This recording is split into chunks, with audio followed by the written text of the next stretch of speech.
सुप्रभात प्यारे बच्चे, कैसे हैं आप सब। आशा करती हूँ कि आप सब स्वस्थ और सुरक्षित होंगे। तो आज हम कक्षा 7वीं वसंत भाग 2 से पढ़ने जा रहे हैं। पाठ क्रमांक 15। पाठ का नाम है नीलकंठ। इसका भाग 2 हम पढ़ने जा रहे हैं। भाग 1 में हमने पढ़ा था कि नीलकंठ और राधा, ये एक मोर और मोरनी, किस तरह अपना आनंदमय जीवन व्यतीत करते हैं। अब हम भाग 2 में पढ़ने जा रहे हैं कि इनके आनंदमय जीवन में किस तरह कुब्जा नाम की एक मोरनी आती है और इनका दुखमय जीवन का प्रवास शुरू होता है। नीलकंठ और राधा की सबसे प्रिय ऋतुओं वर्षा ऋतु थी। मेघों के उमड़ आने से पहले ही वे हवा में उसकी सजल आहट पा लेते थे और तब उनकी मंद केका की गूंज अनुमूंज तीव्र से तीव्रतर होती हुई मानो बूंदों के उतरने के लिए सोपान पंक्ति बनने लगती थी। मेघ के गर्जन के ताल पर ही उसके तन्मय नृत्य का आरंभ होता और फिर मेघ जितना अधिक गरजता, बिजली जितनी अधिक चमकती, बूंदों की रिमझिमाहट जितनी तीव्र होती जाती, नीलकंठ के नृत्य का वेग उतना ही अधिक बढ़ता जाता और उसकी केका का स्वर इतना ही मंद से मधुरतर होता जाता। वर्षा के थम जाने पर वह दाहिनी पंजे पर दाहिना पंख और बाएं पर बायां पंख फैलाकर सूखा था। कभी कभी वे दोनों एक दूसरे के पंखों से टपकने वाली बूंदों को चोंच से पी पीकर पंख सुखाते थे, गीलापन दूर करते थे। इस आनंदोत्सव की रागिनी में बेमेल स्वर कैसे बज उठा, यह भी एक करुण कथा है। एक दिन मुझे किसी कार्य से नखास कोने से निकलना पड़ा और बड़े मियाँ ने पहले के समान कार को रोक लिया। इस बार किसी पिंजड़े की ओर नहीं देखूंगी, यह संकल्प करके मैंने बड़े मियाँ की विरल दाढ़ी और सफ़ेद डोरे से कान में बंधी ऐनक को ही अपने ध्यान का केंद्र बनाया। पर बड़े मियाँ के पैरों के पास जो मोरनी पड़ी थी उसे अनदेखा करना कठिन था। मोरनी राधा के समान ही थी। उसके मुंह से बंधे दोनों पंजों की उंगलियां टूटकर इस प्रकार एकत्रित हो गई थी कि वह खड़ी ही नहीं हो सकती थी। बड़े मियाँ की भाषण में फिर दौड़ने लगी। देखिए गुरुजी, कमबख्त छिड़ी मार ने बेचारी का क्या हाल किया है। ऐसे कभी चिड़िया पकड़ी जाती है। आप ना आई होती तो मैं उसी के सिर पर इसे पटक देता, पर आपसे भी यह अधमरी मोरनी ले जाने को कैसे कहूँ। सारांश यह कि 7 रुपये देकर मैं उसे अगली सीट पर रखवा कर घर ले आई और एक बार फिर मेरे पढ़ने लिखने का कमरा अस्पताल बना। पंजों की मरहम पट्टी और देखभाल करने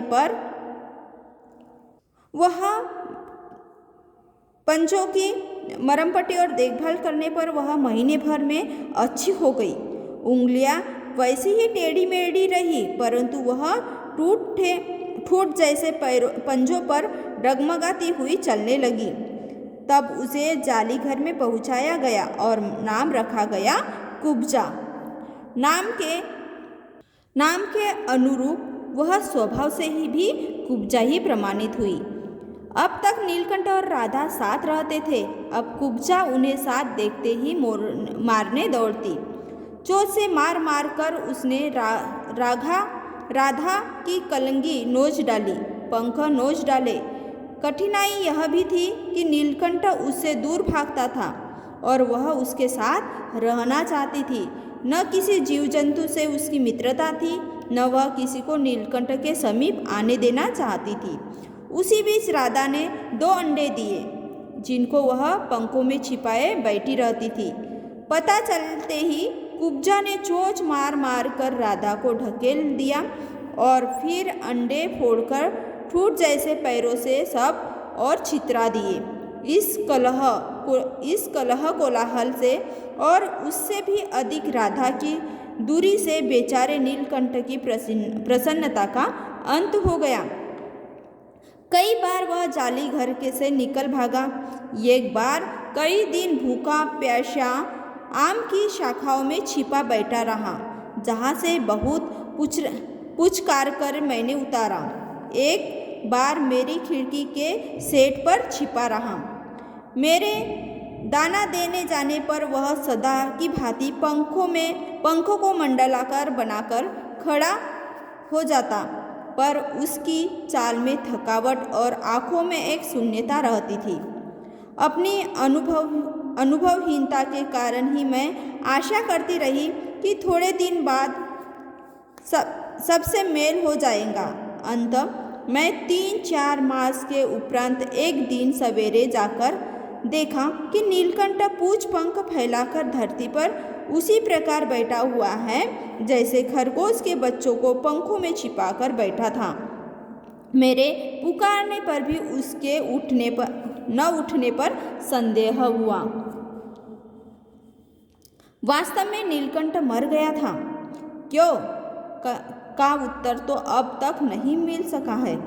न उसे कोई बीमारी हुई, न उसके रंग बिरंगे फूलों के स्तबक जैसे शरीर पर किसी चोट का चिन्ह मिला। मैं अपने शाल में लपेटकर उसे संगम ले गई। जब गंगा की बीज धार में उसे प्रवाहित किया गया, तब उसके पंखों को चंद्रिकाओं से प्रतिबिंबित होकर गंगा का चौड़ा पाट एक विशाल मयूर के समान तरंगित हो उठा। नीलकंठ के न रहने पर राधा निश्चेष्ट सी गई। कई दिनों कोने में बैठी रही। वह कई बार भागकर लौट आया था, अतः वह प्रतीक्षा के भाव से द्वार पर दृष्टि लगाए रहती थी। पर कुब्जा ने कोलाहल के साथ खोज ढूंढ आरंभ की। खोज के क्रम में वह प्राय जाली का दरवाज़ा खुलते ही बाहर निकल आती थी और आम, अशोक, कचनार आदि की शाखाओं में नीलकंठ को ढूंढती रहती थी। एक दिन आम से उतरी ही थी कि कजली, एल्सियन कुत्ती का नाम था कजली, सामने पड़ गई। स्वभाव के अनुसार उसने कजली पर भी चोट से प्रहार किया। परिणाम था कजली के 2 दांत उसकी गर्दन पर लग गए। इस बार उसका कलह, कोलाहल और द्वेष प्रेम भरा जीवन बचाया न जा सका, परंतु इन 3 पक्षियों ने मुझे प्रकृति की विभिन्नता का जो परिचय दिया है वह मेरे लिए विशेष महत्व रखता है। राधा अब प्रतीक्षा में ही दुकेली है। आषाढ़ में जब आकाश मेघाच्छन्न हो जाता है, तब वह कभी ऊंचे झूले पर और कभी अशोक की डाल पर अपनी केका को तीव्रतर करके नीलकंठ को बुलाती रहती है। तो बच्चों, इस पाठ में हमने एक ही जाति के 3 पक्षियों का अलग अलग स्वभाव वर्णन पढ़ा है। राधा का, नीलकंठ का और कुब्जा का। एक ही जाति के होते हुए भी वह उनके स्वभाव में कैसी भिन्नता थी, यह हमने देखा है। तो आइए इसके प्रश्न अभ्यास देखते हैं। निबंध से मोर मोरनी के नाम किस आधार पर रखे गए थे? तो यहाँ देखो, जो मोर था उसका नाम नीलकंठ रखा गया था और मोरनी का नाम राधा रखा गया था। तो लेखिका ने इनका नाम किस आधार पर नीलकंठ और राधा रखा था, यह हमें लिखना है। तो इसका आंसर आपको राइट करना है कि नीलाग्रीवा, नीली गर्दन के कारण मोर का नाम रखा गया था नीलकंठ, और उसकी छाया के समान रहने के कारण, सहचारिणी होने के कारण मोरनी का नाम राधा रखा गया था। यहाँ दूसरा प्रश्न दिया हुआ है, जाली के बड़े घर में पहुँचने पर मोर के बच्चों का किस प्रकार स्वागत हुआ? कि नीलकंठ और जो राधा थे, जो लेखिका ने कुछ दिन उनको अपने कमरे में रखने के बाद में उन्हें जाली घर में पहुँचाया था। तो वहाँ पहुँचते ही उनका स्वागत किस तरह किया गया, यह आपको यहाँ राइट करना है।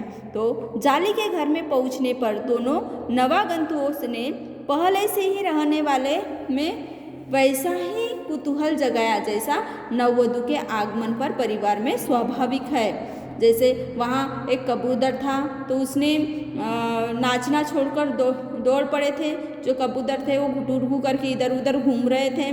खरगोश जो बड़े खरगोश थे वो सभ्य सभासदों के समान क्रम में बैठकर गंभीर भाव से उनका निरीक्षण कर रहे थे। ऐसे ही आपको यहाँ वर्णन लिखना है।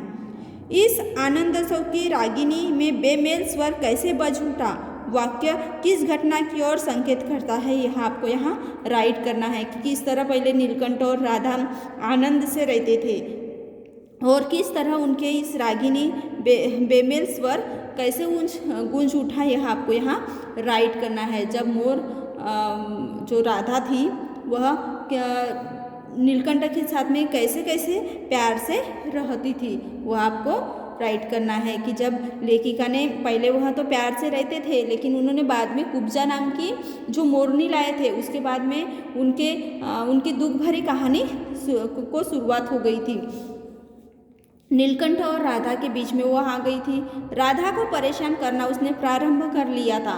नीलकंठ और राधा आपस में प्रेम और आनंद से नहीं रह पाते थे। कुब्जा राधा को नीलकंठ से दूर रखती थी।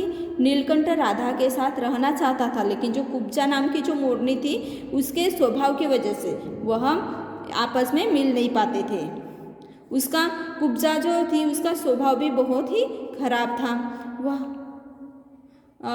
कुब्जा की वजह से राधा और नीलकंठ हमेशा दुखी रहने लगे। वह इतना दुखी रहने लगा, जो नीलकंठ था वह इतना दुखी रहने लगा कि उसकी मृत्यु तक के हो गई।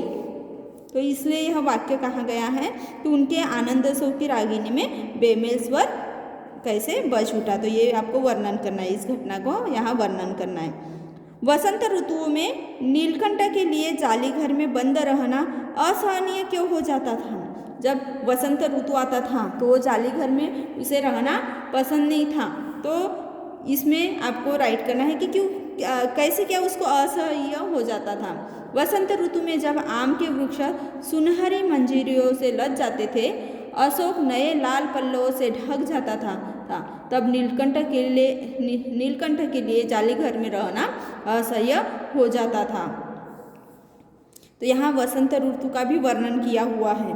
जाली घर में रहने वाले सभी जीव एक दूसरे के मित्र बन गए थे, पर कुब्जा के साथ ऐसा संभव क्यों न हो पाया। तो यहाँ देखो कुब्जा के साथ सब जो राधा नीलकंठ जो थे, बाकी के जो जाली घर में जीव जंतु थे वह एक दूसरे से प्यार से रहते थे, लेकिन ये जो कुब्जा थी वह किसी के साथ में प्यार से रहती ही नहीं थी। तो देखो कुब्जा के साथ ऐसा संभव क्यों न था। तो यहाँ क्यों कुब्जा सभी के साथ में प्यार से क्यों नहीं रह सकती थी। तो देखो इसमें हमें कुब्जा का जो स्वभाव था उसका वर्णन यहाँ राइट करना है कि कुब्जा लड़ाकू स्वभाव की थी। वह किसी से बात करना और मिलना पसंद नहीं करती थी। उसके केवल नीलकंठ का साथ अच्छा लगता था। वह उसी के साथ अकेले रहना चाहती थी। इसलिए वो हम जो जाली घर के सभी प्राणियों में मित्रता के बाद भी वह अकेले ही रहती थी। नीलकंठ ने खरगोश के बच्चों को सांप से किस तरह बचाया, इस घटना के आधार पर नीलकंठ के स्वभाव की विशेषताओं का उल्लेख कीजिए।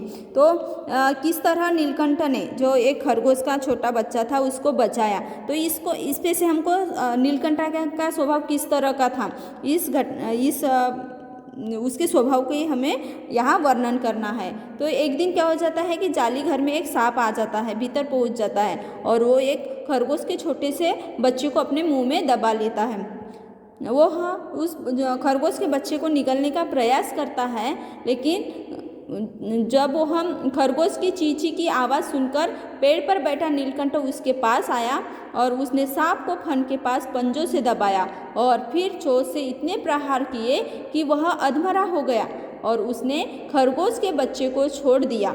इसके बाद नीलकंठ ने सांप को मार डाला तथा सहमे हुए खरगोश के बच्चे को अपने पंखों में छुपाकर उसने उसे उष्णता प्रदान की। इससे हमें पता चलता है कि वह वीर, साहसी और अपने मित्रों की सहायता करने वाला है।